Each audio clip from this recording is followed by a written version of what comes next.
Hello students, कैसे हैं आप सब लोग। आज की क्लास में हम CTET 2025 UP TET BPSC TI and TGT PGT exams के पीवाईक्यू को सॉल्व करेंगे और ये बहुत ही ज़्यादा इंपॉर्टेंट क्लास होने वाली है। जो फर्स्ट क्वेश्चन जो आपको स्क्रीन पर दिखाई दे रहा है उसमें the teacher told the students that they should complete the assignment. तो इसमें क्या यूज़ करना है, इसमें हमें यूज़ करना है रिफ्लेक्सिव प्रोनाउन का। दे के साथ कौन सा रिफ्लेक्सिव प्रोनाउन यूज़ करते हैं, देम सेल्विज। देयर सेल्विज कुछ नहीं होता। और देम क्या है, देम एक ऑब्जेक्टिव केस है। और हिमसेल्फ, ही के साथ यूज किया जाता है हिमसेल्फ। किसका ये रिफ्लेक्सिव प्रोनाउन है, ये ही का हिमसेल्फ हो जाएगा। तो यहाँ पे राइट आंसर है हमारा A is the right answer. Question number second, identify the correct relative pronoun for the blank. The man fill in the blanks stole my wallet was arrested. किसके बारे में बात हो रही है यहाँ पे, द मैन की। तो हमें यहाँ पे किसका प्रोनाउन यूज करना है, एक रिलेटिव प्रोनाउन का जो मैन के बारे में बताए। The man stall my wallet was arrested, उसकी उसी मैन के बारे में बात हो रही है जिसने मेरा यानी कि कल क्या कर लिया था, वॉलेट को चुरा लिया था, आज उसे अरेस्ट कर लिया गया है। तो उसके बारे में बात हो रही है। तो यहाँ पे who is the right answer. हुम का यूज करते हैं, अगर ऑब्जेक्टिव केस है तो वहाँ पे हुम का यूज करते हैं। हुज का हम यूज करते हैं, जो हुज है हुज का यूज कहाँ पे करते हैं, हुज का यूज करते हैं हम जैसे किसी चीज का पोजीशन दिखाना हो। विच का यूज करते हैं नॉन लिविंग थिंग के लिए। अगर यहाँ पे द मेन ना होता, द बुक होता, तो यहाँ पे क्या यूज करते हैं, विच का यूज करते हैं। तो यहाँ पे जो हमारा राइट आंसर है वो है हु।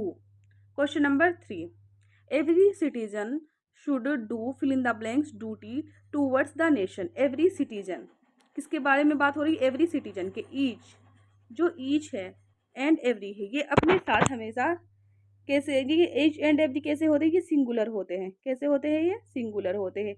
तो ये जो भी अपने साथ कैसा भी प्रोनाउन लेंगे तो ये हमेशा सिंगुलर में लेंगे। तो यहाँ पे जो हमारा राइट आंसर होगा वो होगा his is the right answer. Question number 4, which of the following sentences features an emphatic pronoun. Emphatic pronoun कैसे होते हैं, जो जोर डालते हैं, दबाव डालते हैं कि ये मैंने खुद से किया, मैंने ये किया, मैंने वो किया। तो उनमें क्या करते हैं, जैसे हिमसेल्फ का यूज करके, देम सेल्विज का यूज करके उसमें किसी चीज को बताते हैं कि माई सेल्फ, ऐसे यूज करके वे बताते हैं कि ये काम मैंने खुद से किया है। तो उसे इम्फेटिक प्रोनाउन बोलते हैं। तो इसमें जो यहाँ पे देखो, इसमें जो राइट आंसर होगा वो होगा he himself cut the cake. उसमें उसने बताया he himself cut the cake, उसने खुद से केक काटा।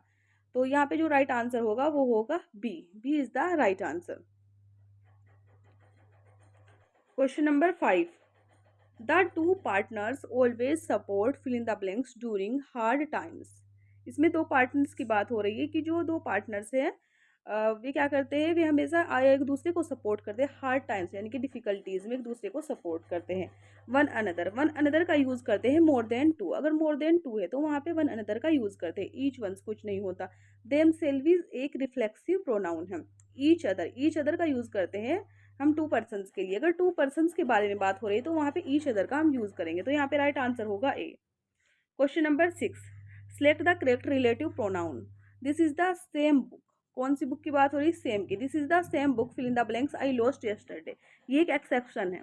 अगर दिस इज द सेम दिख गया आपको सेंटेंस की स्टार्टिंग में तो वहाँ पे अगर हम रिलेटिव प्रोनाउन का यूज करेंगे तो यूज करेंगे हम दैट के अलावा हम किसी भी रिलेटिव प्रोनाउन का यूज नहीं करेंगे। ये एक एक्सेप्शन है जो आपको ध्यान रखना है। Question number 7, let you and fill in the blanks take the decision together. जो लेट है, let always follow objective case. तो यहाँ पे जो वी है, वी के साथ सब्जेक्ट, वी तो एक सब्जेक्टिव केस है तो यहाँ रोंग हो जाएगा। माइन, माइन है, mine, yours, theirs, his, hers, ये सब क्या है, ये सब है ये सब होते हैं पजेसिव। पजेसिव केस में दिखाए जाते हैं। जैसे दिस हाउस इज माइन, ये एक पजेसिव केस है प्रोनाउन का। बट यहाँ पे हमें क्या ऑब्जेक्टिव केस को फॉलो करना। आई का ऑब्जेक्टिव केस क्या होगा, मी। तो यहाँ पे राइट आंसर होगा मी, आई नहीं होगा।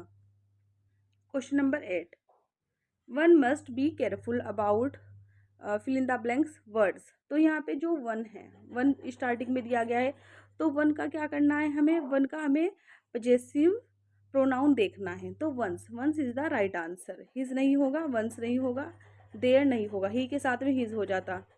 और वंस तो वंस का यूज़ नहीं करते हैं पजेसिव प्रोनाउन के केस में। ओनली जो इसमें अपोस्ट्रोफी का यूज़ करते हैं उसी को हम पजेसिव प्रोनाउन के केस में यूज़ करते हैं। Question number 9, these books are mine कौन सी बुक के बाद में हो रही है? These books are mine but those are, fill in the blanks. तो यहाँ पे हमें पजेसिव प्रोनाउन का यूज करना है। तो यहाँ पे जो योर है, योर नहीं होगा, योर तो एक सब्जेक्टिव केस है, योर्स भी नहीं होगा और ये भी नहीं होगा। तो यहाँ पे जो राइट आंसर होगा वो होगा yours. Yours is the right answer. Question number 10, choose the correct relative pronoun. किस प्रोनाउन का यूज करना है हमें? Relative pronoun. He is the tallest boy, fill in the blanks, has visited here. तो यहाँ पे जो भी आपको सही लगता है कि कौन सा इसका राइट आंसर होगा, तो आप मुझे कमेंट करके बता दें। हु होगा, देट, हुम या हुज। तो आप कमेंट करके बताइए कि कौन सा इसका राइट आंसर होगा, फिर मैं आपको कमेंट में ही इसका रिप्लाई कर दूंगी। अगर आपको ऐसे ही PYQ की सीरीज को लगाना है और इसे सोल्व करना है, तो आप हमारे चैनल को सब्सक्राइब कर सकते हैं। यहाँ पर मैं डेली PYQ को सोल्व कराती हूँ।